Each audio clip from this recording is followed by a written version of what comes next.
Assalamualaikum warahmatullahi wabarakatuh. Izin memperkenalkan diri. Nama saya Zeni Fatur Rahman, nomor urut 30. Saya peserta pelatihan fungsional penyuluh hukum ahli pertama. Asal saya dari Bagian Hukum Sekretariat Daerah Kabupaten Lebak. Mohon izin, di sini saya akan memaparkan paparan mengenai kenakalan remaja. Sebelumnya, adik-adik udah tahu belum kenakalan remaja itu apa? Terus penyebabnya apa? Jenis kenakalannya apa? Dan solusinya seperti apa? Mungkin belum pada tahu ya. Nanti di sini saya akan memberitahukan kepada adik-adik semua seperti apa jenis kenakalan remaja, terus penyebabnya kenapa, apa itu kenakalan remaja, dan juga solusinya seperti apa.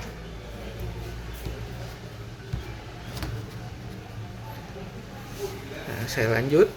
Yang pertama, kenakalan remaja. Kenakalan remaja itu apa sih? Kenakalan remaja itu adalah suatu perbuatan yang melanggar norma,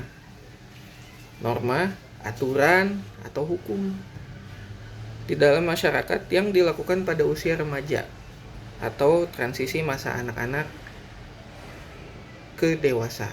Nah, contohnya seperti adik-adik ini semua. Adik-adik ini semua adalah remaja, masih di masa transisi dari anak-anak menuju ke dewasa.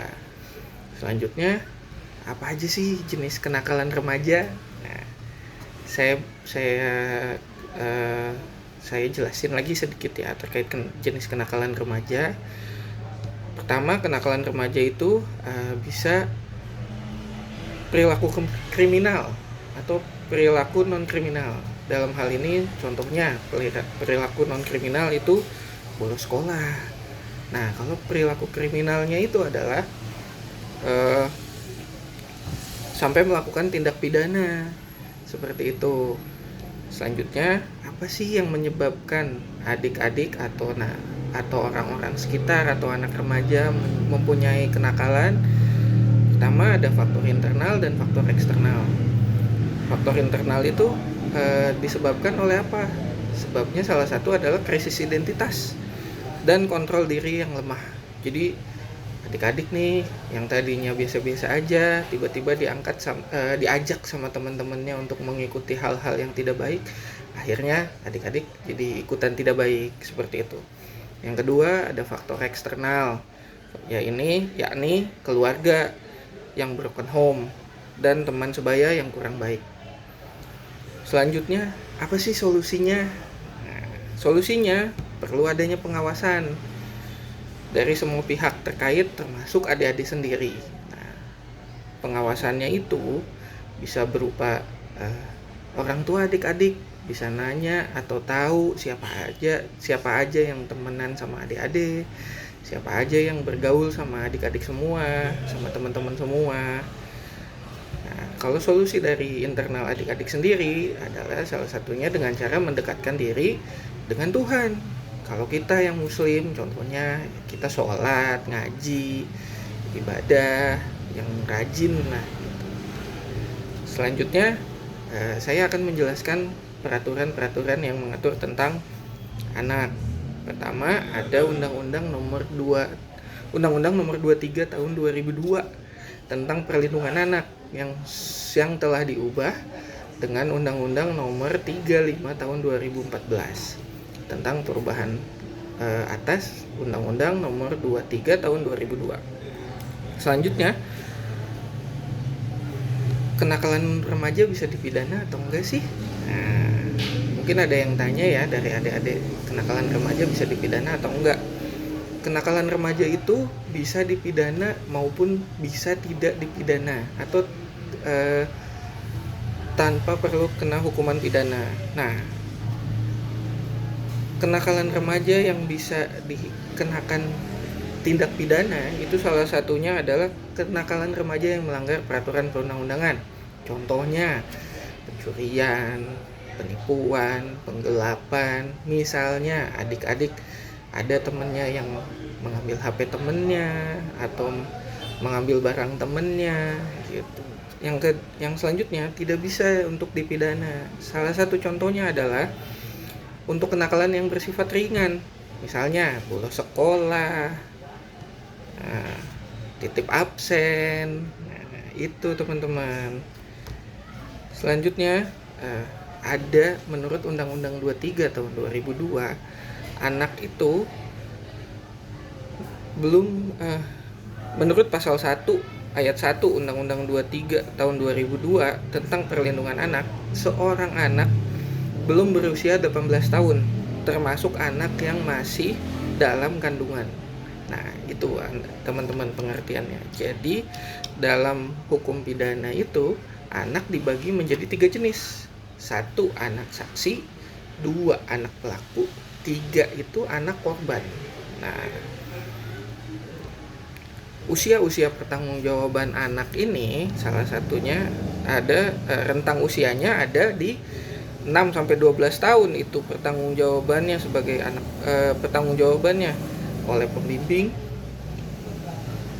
terus pembimbing kemasyarakatan. Selanjutnya usia 13 tahun apabila menjadi anak pelaku itu dapat bertanggung jawab secara pidana. Nah, namun masih belum dapat dilakukan penahanan, paling cuma dilakukan rehabilitasi. Selanjutnya usia 14 tahun. Untuk usia 14 tahun, anak dapat dilakukan penahanan jika tindak pidana yang dilakukan diancam dengan hukuman pidana di atas 7 tahun atau sama dengan 7 tahun. Selanjutnya usia 14 sampai 18 tahun. Usia 14 sampai 18 tahun itu terhadap anak bisa ditahan dan bisa dimintakan pertanggungjawaban secara pidana dengan mekanisme sistem peradilan anak. Nah, kenakalan remaja dan pidananya nih materi selanjutnya. Nah, kenakalan remaja yang bisa dipidana apa saja? Nih, saya sebutin ya. Pertama, seks bebas atau pornografi. Yang kedua, penyalahgunaan narkotika. Yang ketiga, itu ada tawuran. Yang keempat, ada bullying. Dan yang kelima, kriminalitas lainnya. Nah, contohnya apa aja? Seks bebas. Seks bebas itu bisa jadi korban anak, bisa jadi korban dewasa. Nah, yang dikenakannya undang-undang apa? Kalau yang korbannya dewasa bisa dikenakan KUHP, yang korbannya anak bisa dikenakan Undang-Undang Perlindungan Anak. Selanjutnya, kenakalan remaja kekhususan bagi anak. Nah, apabila ada adik-adik atau nauzubillah ada teman-teman adik-adik yang misalkan terkena tindak pidana atau menjadi anak berhadapan dengan hukum, nah ada kekhususan nih ketika misalkan mereka menjadi terpidana. Pertama adalah pengurangan sanksi pidana. Untuk anak dengan sanksi pidana yang dikenakan sanksi pidana itu hanya mendapatkan setengah ancamannya, setengah dari pidana pidana full gitu. Selanjutnya dapat pendampingan. Yang ketiga, kekhususan dalam sistem peradilan. Selanjutnya yang keempat, adanya sanksi dan tindakan dikembalikan kepada orang tua, misalkan dirawat atau dididik di lembaga kesejahteraan sosial. Nah, sampai sini ada yang mau ditanyain nggak? Oke, siap. Nah, cara mengatasi kenakalan remaja di sini ada contohnya nih. Pertama, dari diri sendiri dulu ya. Dari diri sendiri itu adalah mengenali diri sendiri. Nah, teman-teman harus mengenali diri sendiri. Hobinya teman-teman tuh apa? Teman-teman tuh tahu yang baik sama yang enggak apa. Selanjutnya meningkatkan keimanan. Teman-teman harus rajin ibadah. Nah, yang kedua, cara mengatasi dari kenakalan remaja atau cara mencegah dari kenakalan remaja itu adalah peran dari keluarga dengan cara mengawasi dengan siapa teman-teman bergaul. Selanjutnya, peran dari guru di sekolah. Nah, memberikan konseling kepada anak. Jadi, guru tuh mengawasi perubahan perilaku anak di sekolah seperti apa. Selanjutnya adalah lingkungan, memberikan dukungan kepada anak untuk menjadi lebih baik gitu teman-teman. Mungkin dari sini ada yang masih belum paham. Oke, mungkin sudah cukup paham ya. Terima kasih. Semoga apa yang saya sampaikan bermanfaat. Kurang lebihnya mohon maaf. Assalamualaikum warahmatullahi wabarakatuh.